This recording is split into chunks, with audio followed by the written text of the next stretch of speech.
Hello, and welcome to I Watch This as an Adult, a podcast where I watch movies from my childhood from an adult perspective. And today, we will be reviewing 1996's Space Jam.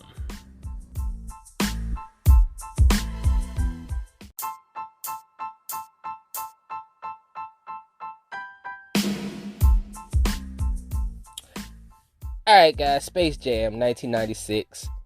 What I'd like to start off with is how I saw the movie and how old I was when I saw the movie. It was the summer of 1996. I was 10 going on 11. How I saw Space Jam was, I believe my grandfather took me to go see Space Jam. I believe, he took me to go see Space Jam, and I believe he took me to go see Kazam that summer, too. I think Kazam came out in 96. There'll probably be a Kazam review sometime down the road. Support the podcast, and you'll see that Kazam review coming up. But he took me to go see Space Jam and Kazam, I believe, that summer. I don't know, my grandpa and going to see movies with basketball players in it. Taking me to go see movies with basketball players, and I don't know, maybe because he knew I like fucking basketball. I don't know, but and I was a huge Michael Jordan fan growing up. I think every kid was a huge Michael Jordan fan growing up, you know. But the start of this movie, you see a young Michael Jordan. I think it's set in 1973. Michael Jordan's born in 1963, so he's got to be 10 maybe.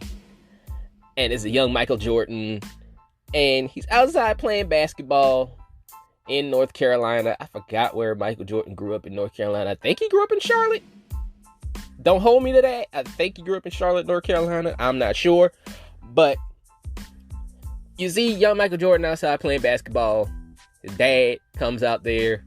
It's like, Michael, what are you doing, Michael? And he's like, I'm playing basketball, Dad. He's like, well, it's late, son.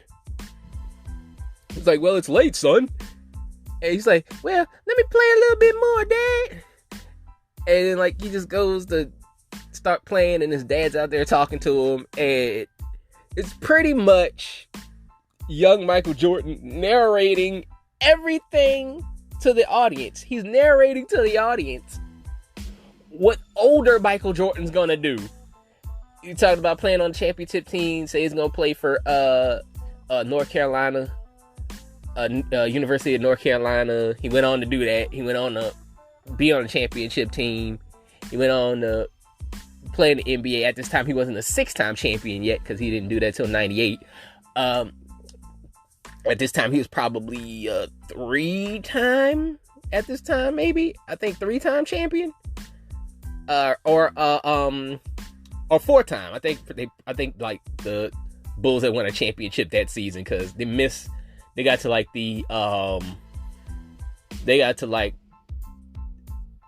they didn't get that far in the playoffs in 95. I think Orlando knocked them out in 95. I remember that.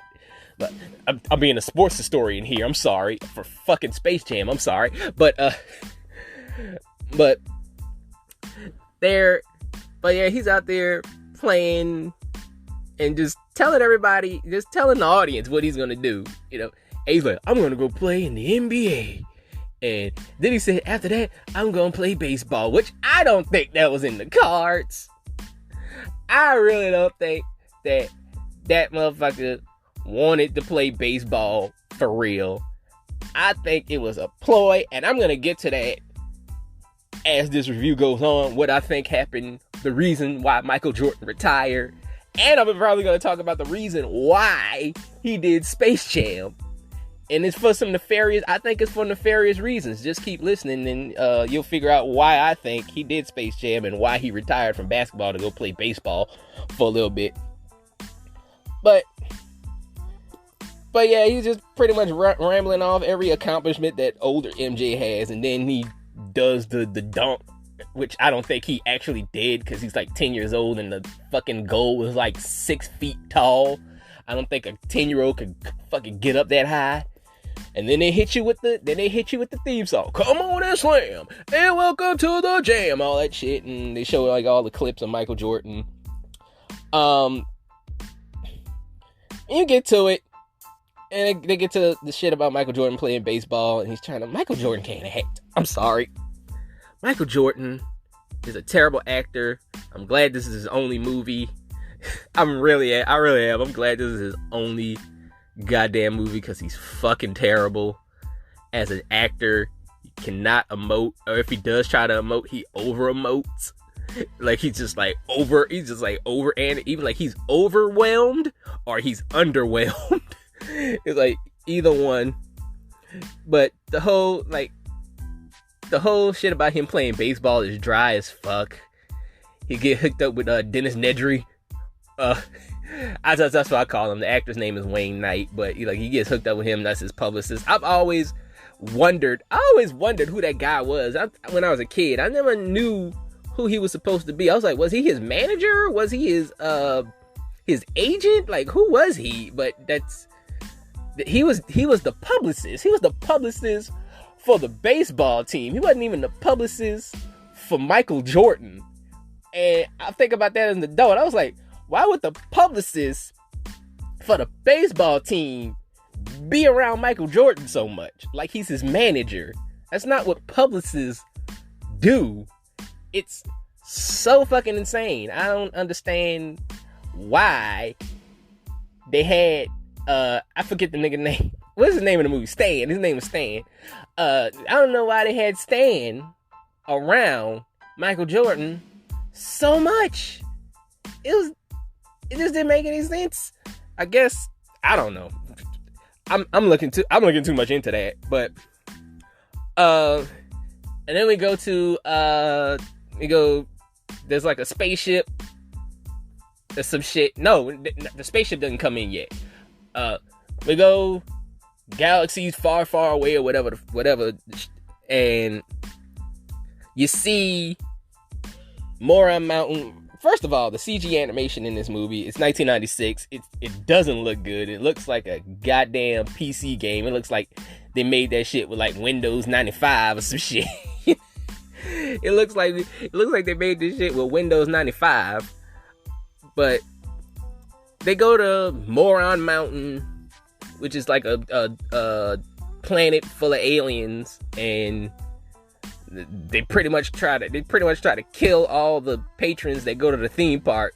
And then they're like, oh, this is boring, they're trying to kill us, and it's stupid, I don't want to come back here or some stuff. And then there's a villain named Mr. Schwackhammer, played by Danny DeVito, which I love. Danny DeVito is one of my favorite actors. Like, dude's awesome, but he's really stale in this movie. He really is stale in this movie. I don't know if he's just dialing it down because it's for kids, but Danny DeVito could be a really good actor if he wanted to. I don't know if he's just like, hey man, this is for kids. This is for kids. I'm gonna dial it down, So he just did that, and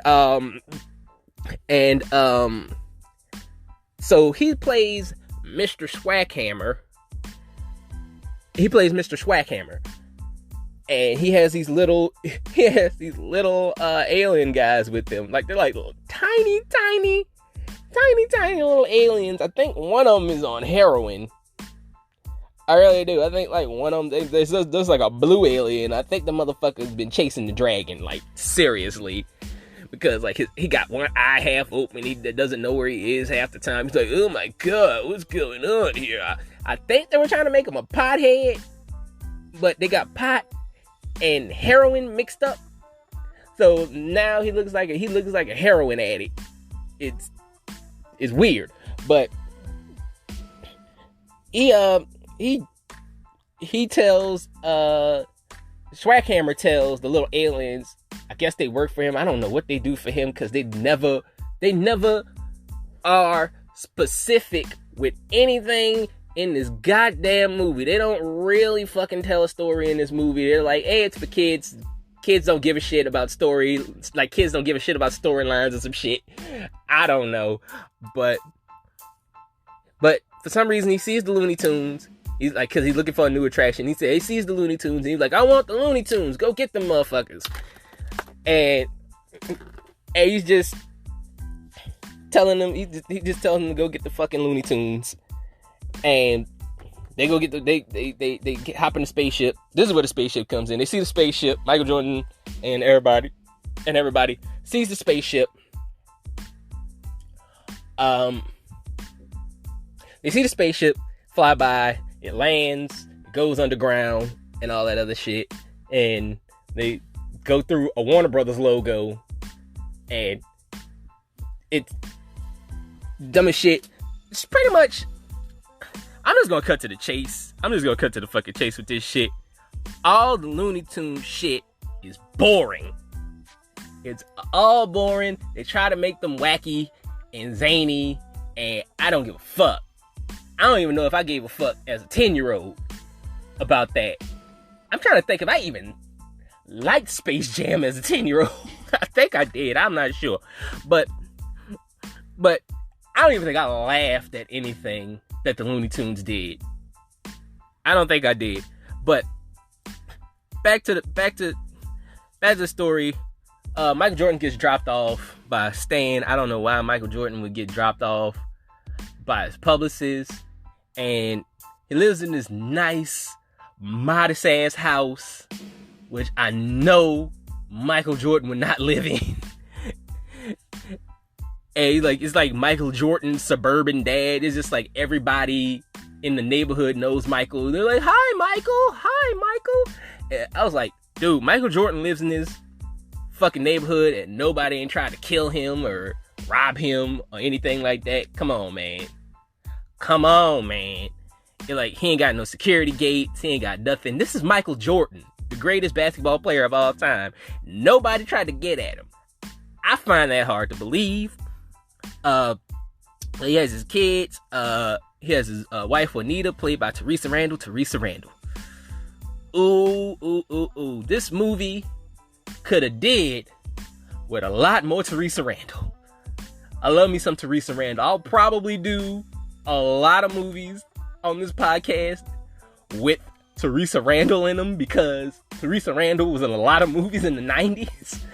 So you're probably going to hear me talk about my Theresa Randle infatuation a lot with her pretty ass eyes. But Theresa Randle is finer than a motherfucker. But I've always had a thing for Theresa Randle. But like, she plays his wife Juanita, and they got the little kids and shit, and Michael Jordan just has no charisma whatsoever in this movie. He's just whatever. But let's get back to the Looney Tunes. So the Looney Tunes run into the aliens. The aliens talk about, we want to make y'all our slaves, and we gonna take y'all back to Moron Mountain. And the Looney Tunes are like, hey, how we gotta defend ourselves somehow. And so the Looney Tunes challenge the aliens to a game of basketball, and the aliens don't know what basketball is, so the Looney Tunes show the aliens footage of basketball. Why would you do that when you're fighting for your freedom? I didn't understand that part at all. Like, you're fighting for your freedom. Why would you show the people that are trying to enslave you footage of basketball so they can have the upper hand on you? I don't get it. I don't understand. Maybe they thought they could beat them. I don't know. But so the aliens look at the footage and they get a bright idea. Like, let's just steal the talent of the greatest basketball players in the world. So they go to a New York Knicks game, I believe, in the Madison Square Garden. And by the way, there's a Patricia Heaton, who was the mom on Everybody Loves Raymond. I mean, like the wife on Everybody Loves Raymond, not the mom, not Doris Roberts. She's the wife on Everybody Loves Raymond, and Dan Castellaneta is one of the fans in the crowd. Dan Castellaneta plays Homer Simpson on The Simpsons, so it was kind of cool to see them. That was a cool little sighting right there, especially Dan Castellaneta. To see him, that was pretty cool. Just to see him not be Homer Simpson and just be a regular dude, you know. So, but so like, they go to the game. The Knicks are playing the Phoenix Suns. Charles Barkley's on the court. One of the little aliens goes and turns into like some kind of like goo and possesses Charles Barkley. So he possesses Charles Barkley and gets in his body and takes his talent. He's like, I got it! I got his talent! Yes! Yes! And also Patrick Ewing is on the court. So one of the other, I forget which other alien goes out there, and he steals Patrick Ewing's talent. And so he steals Patrick Ewing's talent. They're just, and so like Charles Barkley and Patrick Ewing are just playing shitty all night. They did that, and then they go around stealing other basketball players. They stole Larry Johnson. They stole Muggsy Bogues. And then this is the most absurd one. They stole talent, quote unquote, from Sean Bradley. I was like, Sean Bradley? Even when I was a kid, I didn't understand that shit. I was like, cause I was a huge basketball fan as a kid. And I was just like, why would they steal from Sean Bradley? And like, you couldn't steal from Dennis Rodman. You couldn't take Charles Oakley. Charles Oakley was on the court with Patrick Ewing. You couldn't take from him. Couldn't take Scottie Pippen. You know, it was like there's so many other guys in the NBA you could have took talent from. You took it from fucking Sean Bradley, the guy that's on everybody's poster with people's nuts in his face. You're like, if you want the talent to get nuts in your face every time a motherfucker dunk on you, then yeah, Sean Bradley has talent. But enough about that. So the aliens use the talent to turn into the Monstars. The Looney Tunes are shook. They're like, oh my god, we gonna lose this shit now. And so they go get Michael Jordan. He's playing golf with Bill Murray and Larry Bird. Funniest joke in the whole movie. Is the Bill Murray Larry Bird joke, with the joke that he tells about Larry Bird. He said that Larry Bird's not white. Larry Bird is clear. I thought that joke was funny as a kid, and I still think that joke is funny today. Because he said that, he said that Larry Bird is clear. He's not even white. I was like, that's funny. But anyway, it was looking at the golf. Scene. It was looking at the golf scene that I thought about Michael Jordan's gambling.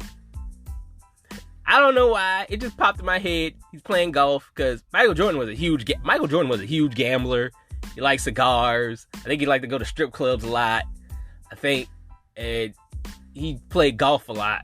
So he was always playing golf. There's even like a Dream Team documentary where the other members of the Dream Team were talking about Michael Jordan be up till like 5 a.m. playing golf and cards and all this shit. It was like he never got any sleep. And I was like, yeah, motherfucker gambling and shit.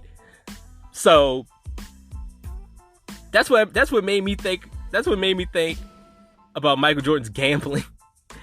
And made me think, I wonder if he did Space Jam to pay the mob off, because there's like a whole bunch of ties about Michael Jordan and the mob. They say like Michael Jordan had ties to the mob. He owed the mob a lot of money. And that's the reason his dad ended up dead. You know, like his father got murdered and they found him floating in the river in North Carolina. And I think they said that his dad was gambling too. Him and his dad was like a gambling duo and all this shit. And so they killed his dad. And then they was probably gonna kill Mike. And Mike was like, hey, I'm gonna get this money.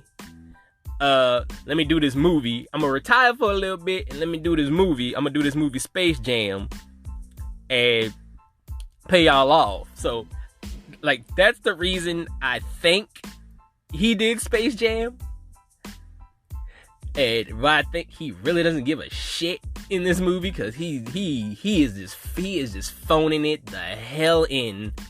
He's phoning it all the way in. But I think he got his money, paid a mob off, and then got back to the NBA. That's what I think happened. That's what I think happened throughout this whole 2 year and a half fiasco of him not being in the NBA. That's what I think. That's why he did Space Jam and all that other shit. But moving on. So the Looney Tunes grab Michael Jordan. They do all types of little wacky shit to him. It's not funny.